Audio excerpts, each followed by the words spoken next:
dia menjatuhkan kita dalam dosa dan maksiat, muncul perasaan di dalam hati. Bahkan ada yang meneteskan air mata habis dosa. Kenapa? Ingat Allah dan langsung istighfar. Ketika kita istighfar, Allah tidak butuh waktu yang lama untuk ampuni dosa kita. Dosa, istighfar, langsung dapat. Assalamualaikum warahmatullahi wabarakatuh. Alhamdulillahi alamin. Allahumma salli ala sayyidina Muhammad wa ala ali sayyidina Muhammad. Sahabat, teman-teman yang beriman yang insya Allah dirahmati oleh Allah Subhanahu wa Ta'ala, pada kesempatan yang sangat mulia ini, mari sama-sama kita simak, kita ikuti, kita dengarkan tausiah yang akan disampaikan oleh guru kita almarhum Syekh Ali Jabir tentang kedahsyatan kita beristighfar. Untuk lebih jelasnya, untuk lebih detailnya, mari sama-sama kita simak tayangan ini. Kalau kita perhatikan akhir surah pada Al-Baqarah, la yukallifullah, pertama la lillahi ma fis samawati wa ma fil ard, menjadi mansukh, dinasakh oleh amanar rasulu. Karena ketika turunnya lillahi ma fis samawati, sahabat beban. Gimana ini kita? Lillahi ma fis samawati wa ma fil ard, wa in tubdu ma fi anfusikum aw tukhfu yuhasibkum bihillah. Apa yang ada di dalam hatimu, kalau kamu keluarkan, kamu sembunyikan, bakal dihisab oleh Allah. Siapa yang bisa menjaga perasaan hati? Siapa yang bisa menolak bisikan kalbu? Tak ada yang bisa. Pasti ada saja di bisikan kalbu kita. Mungkin kita lagi duduk bersama di majlis, tapi bisikan kalbu beda sama apa yang kita dengar. Siapa yang mampu menolak isi-isi yang baik maupun yang buruk? Makanya ancamannya di ayat itu, kalau kita terang-terangan maupun kita sembunyikan apa yang ada di dalam isi hati kita, bakal dihisab oleh Allah. Bisa sebab hisab, bisa diampuni dan bisa diazab. Bayangkan, bisa bisikan hati diazab oleh Allah. Fayaghfiru liman yasha wa yu'adzibu man yasha. Makanya fantas ayat itu diakhiri wallahu ala kulli syai'in qadir. Artinya qadir apa? Allah menguasai semua isi hati kita. Sahabat datang kepada Rasul, ya Rasulullah, gimana ini? Nampaknya berat. Isi hati kita dihisab. Banyak hal ada dalam hati kita, tapi kita tidak bisa tolak. Termasuk soal cinta. Orang yang punya istri 2, punya istri 3, belum tentu bisa cinta sama. Tidak ada cinta adil. Jangan harap ada seorang suami mencintai adil kepada istri. Tidak bisa. Rasul lebih mencintai Siti Aisyah. Tidak bisa diratakan. Tapi harus berilaku adil. Walaupun kita tidak suka seorang, tapi tetap kita berilaku akhlak yang baik sama dia. Walaupun hati kita tidak suka. Tapi sahabat, ya ini beban berat, gimana ini solusinya? Rasul mengajarkan, sami'na wa ata'na. Ini dari Allah, saya tidak berani tolak. Sami'na wa ata'na. Mereka masih mencari solusi dari Rasul. Rasul hanya menjawab sambil tunduk kepalanya, sami'na wa ata'na. Sami'na wa ata'na. Sami'na wa ata'na. Sampai sahabat melihat Rasul berkali-kali, sahabat ikut. Sami'na wa ata'na. Sami'na wa ata'na. Sami'na wa ata'na. Walaupun berat, walaupun terbeban, sami'na wa ata'na. Allah memberikan kasih sayangnya, Allah ringankan hukum itu, terhapus dengan ayat selanjutnya. Amanar rasulu bima unzila ilaihi. Rasul dan orang beriman, yang dimaksud di sini orang beriman adalah sahabat Rasulullah. Amanar rasulu bima unzila, apa yang telah diturunkan oleh Allah, lillahi ma fis samawat, Rasul sudah percaya. Sahabat pun percaya. Wal mu'minun kullun, semuanya, kullun amana billahi wa malaikatihi wa kutubihi wa rusulihi la nufarriqu baina ahadin min rusuli wa qalu, itu ceritanya. Sami'na wa ta'na ceritanya dari awal. Tapi apa hubungannya? Wa qalu sami'na wa ta'na. Habis sami'na wa ta'na apa? Ghufranaka. Kenapa ada ghufranak? Apa makna ghufranak? Mohon ampun. Maafkan ya Allah, ampunilah kami. Kenapa? Karena ketika ayat pertama lillahi turun, sahabat merasa beban. Makanya mereka minta maaf, minta ampun. Ya Allah, awal langkah ketika turun ayat ini kayaknya berat. Kami belum siap. sambil dipimpin oleh Rasulullah untuk sami'na wa ata'na, makanya mereka merasa gelisah. Jangan-jangan karena di langkah awal kami tidak langsung terima dan tidak langsung sami'na wa ata'na, jangan-jangan nanti Allah marah sama kita. Makanya ghufranak, ya Allah kami mohon ampun, wa ilaikal masir. Habis itu turun lagi kemuliaan, menghapuskan, mempastikan kehapusan hukum lillahi ma fis samawat, la yukallifullahu nafsan illa wus'aha. Bisikan hati termasuk di luar kemampuan, makanya Allah tidak akan hisab. Laha ma kasabat wa 'alaiha maktasabat. Apa yang kita kerjakan itu yang akan dihisab. Kalau masih di hati belum dikerjakan, tidak dihisab. Laha ma kasabat wa 'alaiha maktasabat. Kemudian apa berdoa? Sekarang mulai berdoa. Kembali sama dengan surat Al-Fatihah. Apa berdoa? Doanya apa? Rabbana la tu'akhidna in nasina aw akhtana. Allah jawab, qad fa'alt. Sama dengan surat Al-Fatihah. Makanya ketika kita baca ayat itu, setiap langkah doa kita berhenti, karena Allah menjawab kita. Kita rasakan sedang berdialog sama Allah Subhanahu wa ta'ala. Rabbana la tu'akhidna in nasina aw akhtana. Qala Allah qad fa'alt. ربنا ولا تحمل علينا إصرا كما حملته على الذين من قبلنا قال الله قد فعلت ربنا ولا تحملنا ما لا طاقة لنا به قال الله قد فعلت واغفر لنا وارحمنا ربنا لا تؤاخذنا ولا تحملنا ما لا طاقة لنا به واعف عنا واغفر لنا وارحمنا أنت مولانا فانصرنا على القوم الكافرين قال الله قد فعلت. Aku ijabah. U'fu anna, ighfir lana, warhamna. Ada 3. Kira-kira ada bedanya enggak? Enggak ada di dalam Al-Quran sembarangan kata. Semuanya punya makna. Semuanya punya inti, punya hikmah. Afu beda sama maghfirah. Lifal afu jauh lebih besar dan tinggi daripada maghfirah. Ampunan, Allah ampuni dosa kita, tapi tidak terhapus dari buku amal. Allah ampuni, kata ampuni berarti Allah tidak hukum kita. Nanti di hari kiamat Allah tunjukkan, ingat gak perilaku kamu di dunia? Tuh, lihat buku amal kamu. Nanti lihat buku amal, ada yang bisa dilihat secara tulisan, ada yang bisa dilihat seperti video, YouTube. Bukan, Allah tunjukkan, ini video kamu kan? Bukan dari sebelah share, enggak, ini video kamu, ini dosa kamu. Lagi zina, Allah tunjukkan kamu lagi zina, kamu lihat sendiri. Tapi salah satu karunia Allah, ketika Allah tunjukkan, Allah menurunkan hijab antara kita sama Allah supaya tidak ada orang lain tahu. Coba bagaimana karunia Allah. Allah tidak mau buka aib kita, tapi mohon maaf kita suka buka aib orang lain. Makanya orang yang berani buka aib orang lain, Allah akan buka aibnya. Jangan berani buka aib orang lain. Ada orang berbuat dosa, pertama kita bersyukur, alhamdulillah kita selamat dari dosa tersebut. Yang kedua kita doakan, semoga Allah ampuni dosanya. Tapi jangan coba-coba buka aibnya. Buka aibnya berarti Allah akan buka aib kita. Apalagi kalau Allah buka aib kita di hadapan miliaran manusia. Jangan umat Nabi Muhammad, tapi seluruh umat. Allah tunjukkan, hati-hati. Habis kita ditunjukkan perbuatan dosa kita, kata Allah, masih ingat? Kalau manusia itu saat itu mengingkari, enggak pernah. Allah enggak pernah lakukan itu. Berani manusia. Sudah nyata-nyata dikasih lihat, oh enggak pernah. Yakin? Enggak pernah. Ada enggak saksi Allah? Ada saksi. Banyak saksi. Malaikat saksi. Tanganmu saksi, matamu saksi, kulitmu saksi, kakamu saksi, kakimu saksi.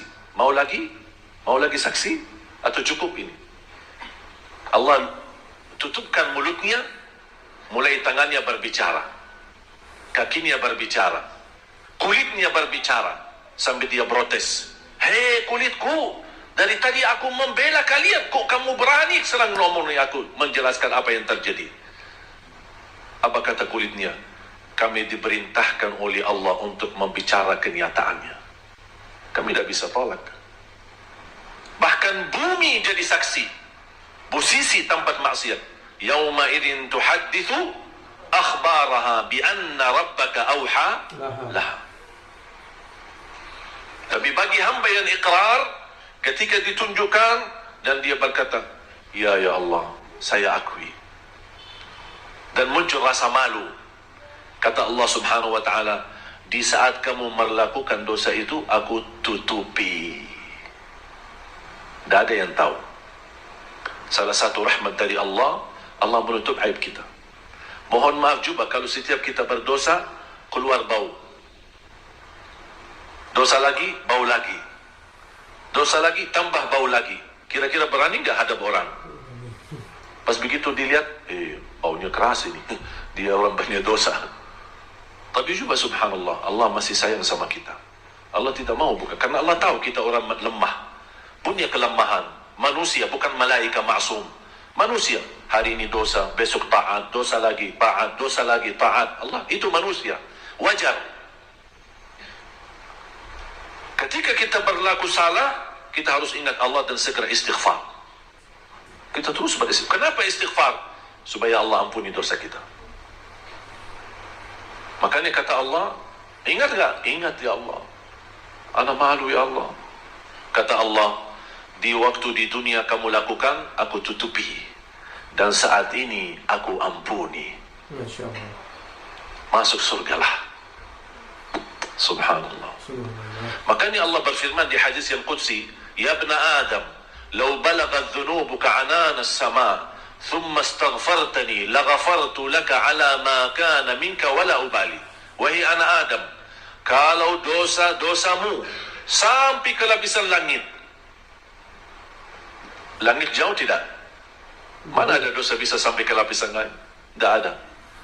Jangan dosa satu orang, terkumpul semua dosa manusia, belum tentu bisa sampai ke lapisan langit. Tapi coba bayangkan, Allah ingin menunjukkan dahsyat ampunannya. Seandainya satu orang di antara kalian dosanya sampai ke lapisan langit, saking banyaknya dan besarnya, tapi dia selalu beristighfar kepadaku, kata Allah, aku ampuni semuanya dan aku tidak peduli berapa banyaknya.